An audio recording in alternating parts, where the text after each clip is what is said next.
দর্শক, আজকে আমি আমার এই ছাদ বাগানটা আপনাদের দেখাবো। পুরো ছাদ বাগানটা ঘুরে ঘুরে দেখাবো।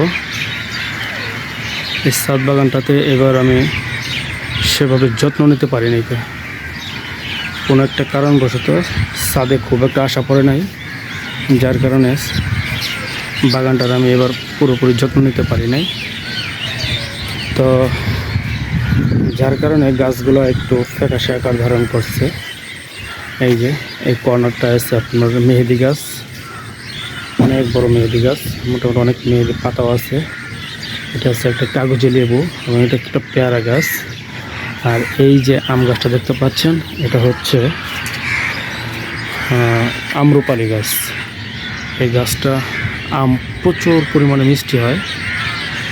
আমগুলা সব কালারিং হয়ে গেছে, অল্প কিছু দিনের ভিতরে আমগুলা সব পেকে যাবে, আর অল্প কিছু দিনের ভিতরে পেকে যাবে আমগুলা। এটা হচ্ছে আপনার কাগজের ফুল বা স্কাই ভিউ না কি যেন একটা বলে আর কি। কাগজের ফুল সাধারণত আমরা বলে থাকি গাছগুলোকে। তারপর হচ্ছে এটা হচ্ছে ব্ল্যাক আখ, কালো হয় এই আখগুলা, অনেক কালো হয়, কালো রঙের আখ। এখানে আছে বেলি ফুল। আর এটা হচ্ছে আমার ভিয়েতনামি রেড ড্রাগন। ড্রাগন গাছে প্রচুর ড্রাগন আসছে অলরেডি, ড্রাগন হয়ে গেছে। যে ড্রাগনের কুশিও চলে আসছে, তারপর আপনার ড্রাগনের ফুলও চলে আসছে, মানে অনেক ড্রাগন আসতেছে। যে বৃষ্টিটা হয়েছে না, বৃষ্টির কারণে ড্রাগনের ফুল এখন আসতে থাকবে, প্রচুর পরিমাণ ড্রাগনের ফুল আসবে। আর আমার এই ছাদ বাগানটায় ড্রাগন গাছটাই বেশি, প্রায় 5টা টবে আমি ড্রাগন গাছ লাগাইছি। প্রচুর পরিমাণে ড্রাগন হয় প্রতি বছরই।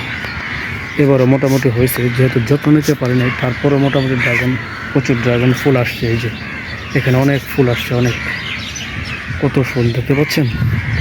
আর এটা হচ্ছে আমার একটা কাগজি পেয়ারা গাছ। এটা হচ্ছে ড্রাগন, এটা হচ্ছে আরেকটা ড্রাগন গাছ আর কি। আর এই যে এটা দেখতে পাচ্ছেন, এটা হচ্ছে মালটা গাছ, চায়না মালটা। তো চায়না মালটা হলেও মালটাগুলো মানে ছোট না, মালটাগুলো বড় হয়, অনেক বড় আকারের মালটাগুলো হয়ে থাকে ছোট্ট একটি গাছে। এটা হচ্ছে দেশি সাগরকলা গাছ। দেশি সাগরকলা একটা টবের মধ্যে মোটামুটি এখন 3টা গাছ আছে, দেশি সাগরকলা গাছ বলা হয়। এটা হচ্ছে একটা টমেটো গাছ, টবের মধ্যে লাগানো হয়েছে টমেটো গাছ। আর এটা হচ্ছে লিচু গাছ, যদিও ওই গাছটিতে এখনো পর্যন্ত কোনো লিচু আসে নাই। এটা হচ্ছে একটা লিচু গাছ। এই যে গাছটা দেখতে পাচ্ছেন অনেক বড়, এটা হচ্ছে সবেদা গাছ। প্রচুর পরিমাণে ফুল আসছে, বাট এই গাছটার একটা সমস্যা, সেটা হচ্ছে ফুলগুলা ফলে পরিণত হয় না। অনেক ট্রাই করছি, অনেক কিছু ব্যবহার করছি, বাট ফুল আসে, ফুল ঝরে যায়, ফুল আসে, ফুল ঝরে যায়। ফুলগুলোকে আমি ফলে পরিণত করতে পারি না, এটা দুঃখের একটা বিষয়। আর সেই সাথে গাছের নিচে আনারস গাছ লাগানো হয়েছে। আর এটা হচ্ছে বিলেতি ধনেপাতা গাছ, এটাও একটা ড্রাগনের চারা, ড্রাগনের গাছ। এই যে দেখেন, এই যে এখানে ড্রাগন একটা ফুল চলে আসছে, এই অবস্থা।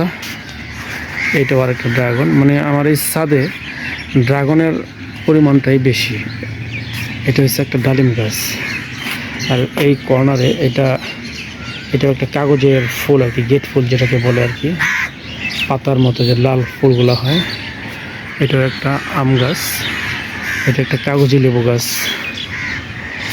এই গাছের লেবুগুলো খুবই ভালো একটা লেবুর জাত, এটা একদম অরিজিনাল দেশি কাগজি লেবু যেটাকে বলে, সেটা হচ্ছে এটা আরেকটা আম গাছ।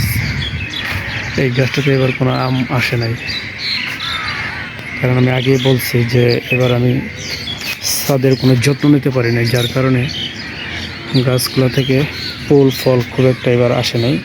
জাস্ট ড্রাগনের ফলনটা এবার প্রচুর পরিমাণে হয়েছে, কিন্তু অন্যান্য গাছ থেকে ফুল ফল খুব একটা আসেনি। এটাও একটা ড্রাগন গাছ আমার, মানে আমার এই ছাদে বেশিরভাগই ড্রাগন গাছ, ড্রাগনের ফুল। এই যে দেখেন, দূরে থেকে দেখাচ্ছি আমি, চারো ছাদ দেখেন।